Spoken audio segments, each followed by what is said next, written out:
ہر مذہب آپ سے ایک چیز مانگتا ہے، فیتھ. یہ فیتھ کیا چیز ہوتی ہے؟ What is the difference between faith and belief? میں نے تو نارتھ پول نہیں دیکھا ہے، مگر میں مانتا ہوں کہ نارتھ پول ہے.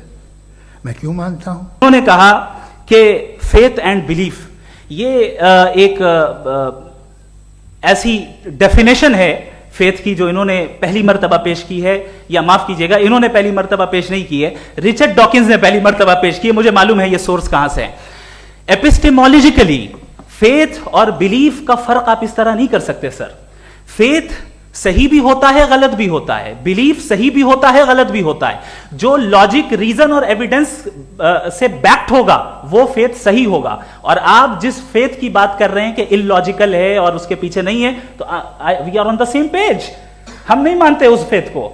جو فیتھ ایسا ہو جس کے پیچھے کوئی لاجک نہ ہو، ایویڈنس نہ ہو، ہم نہیں مانتے. ہم تو اس فیتھ کے قائل ہیں جس کے پیچھے لاجک ہو اور ایویڈنس ہو. تو بلیف صحیح بھی ہوتا ہے، غلط بھی ہوتا ہے. فیتھ بھی صحیح ہوتا ہے اور غلط بھی ہوتا ہے. تو آج فیتھ اور بلیف کے ڈیفرنس پہ بات نہیں ہو رہی. آج آپ چاہے فیتھ ایکسپٹ کر لیں یا بلیف ایکسپٹ کر لیں، آج یہ بات ہوگی کہ ٹروتھ کیا ہے.